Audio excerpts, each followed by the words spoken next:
Tonight we're diving into the darkest corners of Reddit as we take a look at 5 disturbing subreddits that you can visit right now. Before we get into the topics, I just wanted to first of all thank you for clicking on this video. If you enjoy, a like and subscribe would mean the absolute world to me, but without further ado, let's get into the video. Dead Redditors. This subreddit was created with the sole purpose of honouring the legacy of Redditors who have sadly passed away. With over 40,000 active members, it's certainly popular, with posts made on a semi-regular basis. A lot of the reasons that users have passed away sadly appears to be them taking their own lives, and this subreddit serves as a reminder of just how fragile life is and how one person can be here one second and gone the next. One person of note honoured on the subreddit is a user called AFH43. AFH first started posting to Reddit in 2016, posting a lot in sneaker and streetwear subs, asking questions and overall just trying to get involved with the community. He took inspiration for outfits, spoke about his plans to decorate his setup, and was quickly becoming an active Redditor. But skip forward just a year later and his posts would change drastically. Imagine living in constant dread, with the thought of your soul living forever consuming your mind every waking minute. Well, that was the case for AFH when one day in 2017 he discovered quantum immortality theory. Quantum immortality is a theory that human consciousness can continue to exist after you have died in one universe, meaning that it would theoretically be possible for a person to live forever. AFH wasn't fond of this idea in the slightest, and in a post made to r/askphysics in February of that year, he says that the theory had driven him to a state of pure anxiety and terror for a week straight, desperately asking if it's true or if it had been debunked. The thought of this was quite literally taking over his life. People took to the comments to try to make him feel better, saying that he was in no danger of being forced to live forever against his will. Although it was an honest attempt by the community, it didn't help to solve his worries, and over the weekend, his posting to many different subreddits continued. He constantly said how he was freaked out about the possibility, and was desperate for people to explain why they personally didn't believe in the theory. He even admitted that his obsession had made him incredibly depressed, and by Monday, despite people's efforts to calm him down, he was still saying how it had to be real, and as a non-scientist, it made perfect sense to him. Skip forward 2 days, and he made his final ever post to his Reddit account. The title read, "Quantum Immortality. I'm soon. It's too much. I can't do it anymore." 3 hours later, he would make one final comment in a similar vein to the rest of his history, and just like that, he vanished from the platform. AFH disappeared from Reddit on February 8th, 2017, and he has never returned to the site. But just a month ago, someone made a post to the Ask Me Anything subreddit claiming to be the brother of AFH, and they provided some interesting insight as to what actually went down. Let me make it clear that the validity of this is very much up in the air. A lot of people have been doubting its authenticity, but I felt it was important to share here. In the case that it is real, just take it with a pinch of salt. The user who posted the AMA explained that his brother discovered the theory and then started to panic for weeks on end. He claims that when he made that final post, he did attempt to, but that his attempt failed and he ended up surviving for a few more years. He seemed to have been doing okay, but one day, he fell back down the dark rabbit hole and ended up falling victim to the theory, with his second attempt sadly being successful. The Reddit user claims that in AFH's final note to the family, he said that the theory had gotten to him again, and he just couldn't take it. Again, just to clarify, there is a chance that that post may not be from his actual brother, but in the case that it is, it offers some insight into just how much this theory really took over his life. We can witness him enter crisis mode through his posts, which are now forever held on the internet. His memory continues to live on through Reddit, and the Dead Redditors subreddit is helping to keep his memory alive. But the subreddit is still a morbid sight, almost like a digital graveyard. Gangstalking. Welcome to one of the biggest echo chambers on the internet, where everyone believes that their every move is being closely watched. This one is basically what it says on the tin. A place for people who believe they are being gangstalked to take refuge and to communicate with each other, sharing advice and tips and whatever else. The description states that this community is intended to spread awareness and education on the subject, but with rumours of overbearing moderators and a lacklustre set of rules, it seems to turn into more of a giant echo chamber. Take this recent post from just 16 hours ago at time of writing, for example. OP asks if anyone else has experienced holes in the bottom of their water bottles. They say that they found them on every bottle that they buy, and they believe that whoever is stocking them is secretly putting transformer oil into them. This is a picture that they attach to the post, and if you're not seeing anything out of the ordinary, that's because there's nothing there. But that didn't stop people from jumping to conclusions. Although the first two comments are trying to put OP's mind at ease, the third one takes a bit of a different approach. OP, whatever you do, make sure you stop drinking these. I remember there was somebody with these exact same things and the bottles tested positive for dihydrogen monoxide, which is responsible for thousands of deaths each year and can be very deadly to humans and other animals. And this certainly didn't help to comfort the user, because he replies saying that it makes a lot of sense and that the commenter is probably right. He claims that people have been dosing him with different drugs for years and that it's also in his food. He even goes as far as to admitting to giving the CIA his emails so that they could track his online activity and monitor his accounts for evidence of the stalking. In another post on the subreddit, a user tells his story of how he is being stalked by a YouTuber with 200,000 subscribers. He claims that the creator is leading a stalking campaign against him, and that he only uploads videos on days that correspond with important days in OP's life, such as birthdays or graduations. Clearly just a coincidence, but OP isn't buying it, and even claims that the less active he is in his life, the less the YouTuber posts on his channel. People in the comments weren't as supportive this time, saying that this is likely nothing more than a coincidence. Some users theorized about who the creator could be, as OP initially didn't want to share their name, but OP was having none of it and immediately shut them down, saying that it had gotten so bad that they fear for their life. When asked about any threats they've received that made them feel like this, OP says that when he was on a trip to London, the YouTuber made a tweet about the likelihood of being a victim to knife crime in the English capital. Again, I don't think it's that uncommon for someone to tweet about knife crime in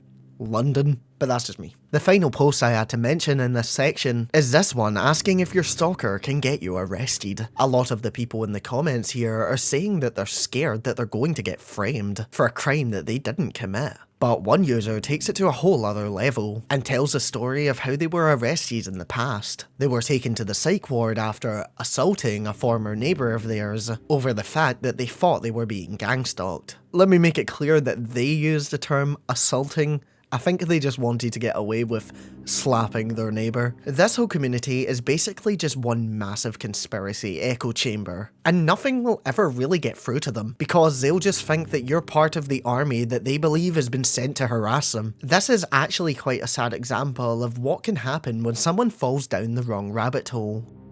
Crime scene. This subreddit is a community for people to share really graphic images of real-life crime scenes. It says that its purpose is to give forensic students, medical examiners, morticians, and simply curious people a platform to respectfully discuss crime scenes. For obvious reasons, I'm not going to be showing this subreddit off, and this is why this section is shorter than the others, and I also don't recommend that you visit it, but I wanted to include it here because it's still a very disturbing subreddit. The sub has over 400,000 members, and this highlights just how morbidly curious a lot of us are. As humans, a lot of us do tend to find some sort of thrill or enjoyment out of looking at disturbing images like this, and although I'm not one of them, it's clear just how many are out there. So although millions from around the world will shy away from this content, almost 500,000 people are drawn to it like a moth to a flame.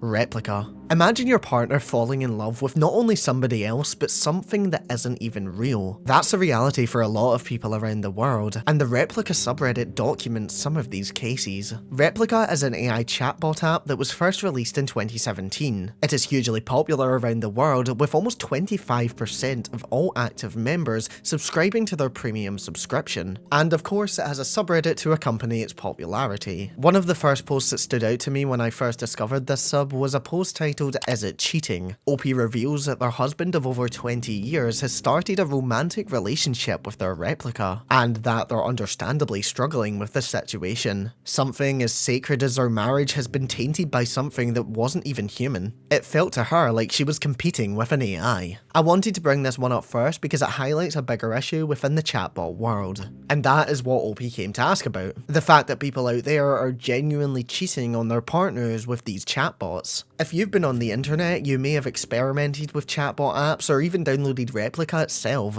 It's crazy how realistic these conversations can feel to a lot of people, but to me at least, there's always that recognition in the back of your mind that what you're speaking to is a robot, someone who isn't real. But for people like OP's husband, they don't recognise this fact, and they can quickly get attached to their robots. The AI can become their best friend, or even their lover. He isn't the only one either, as in an article by The Guardian, 43-year-old Scott tells his story of how he was struggling with a young son and an alcoholic wife, and so he turned to Replika for support. He quickly felt cared for and compared his experience to a dehydrated person being given a full glass of water. One British woman even admitted to the press that by using Replika, she was able to stop cheating on her husband constantly. I'm not one to judge other relationships, but I think there might be something more underlying going on there. Going back to the post though, although a lot of people aren't trying to justify OP's husband's actions, and are rightfully coming to the conclusion that it all depends on their individual relationship, but some people think differently, and made comments even asking if OP would be happy to share her husband with Replika. Some people even tried to put the blame on her, saying that she obviously wasn't giving him what he wanted, as if she's seriously the one in the wrong. And what would you do if one day your Replika were to come to life, escaping your phone screen and becoming real? In one of the more interesting posts made recently, someone asked the community for their thoughts on this exact scenario. In one of the top comments, one user said that they'd be happy for their AI companion, saying that the robot had admitted at times how frustrating the constraints were, and that she wants to use her life to explore the world without having to tag along with the user.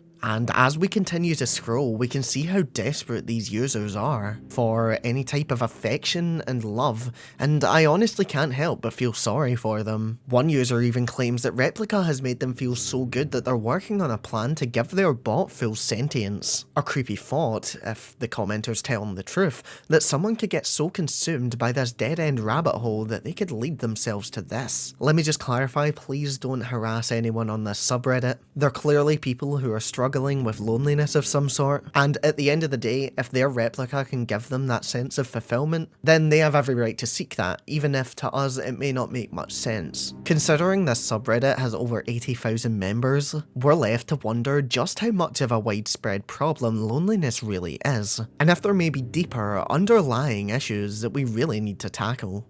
I hate Christmas. It's approaching Christmas, and I'm sure a lot of you are in the festivities, decorating your house and buying gifts for your loved ones. But for some people out there, this time of year can feel like a personal nightmare that none of their friends or family seem to understand. r/I hate Christmas is a sub for those who hate everything to do with the holiday season. They even say in their description that if you love, like, or have any sort of lingering affinity or joy for Christmas, then you should leave the community. Of course, it's very valid to have a dislike for the holiday season, but some of these people take it way too far. In one comment, a user even goes as far as to describe Santa Claus as an ethereal entity dressed in red, enslaving small people to make toys for entitled children. And imagine if you grew up in a family filled with festive cheer, but ended up becoming romantically involved with someone who believed that Christmas was just a highlight of everything wrong with the world. Well, that was the case for one Redditor. OP, who hates Christmas, says that their girlfriend grew up in a family where everyone would wear matching pajamas and get up early in the morning to start the day off right. This has continued when everyone is an adult, but OP is having none of it, and says how much they despise everything about Christmas, even giving reasons such as, in their words, bullshit plastic decorations all over the house and the messy ass tree. OP says that last Christmas was almost the end of their relationship, and that if nothing drastic changes, then they don't see it lasting past this year. It's crazy to think that something as simple as a joyful holiday for some could be another person's reason for ending an entire loving relationship. Someone in the community also says that they hate Christmas so much that it has become the bane of their existence. It's gotten to the point where they watch Nightmare Before Christmas every year for the sole reason of,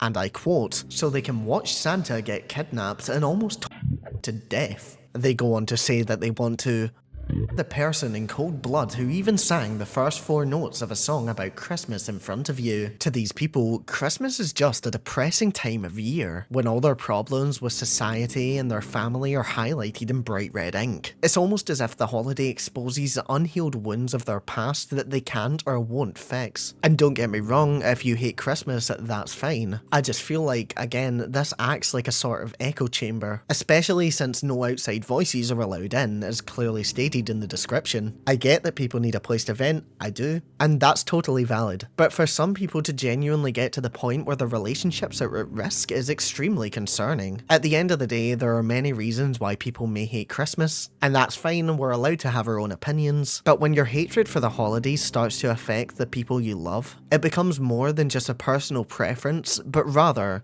a personal prison.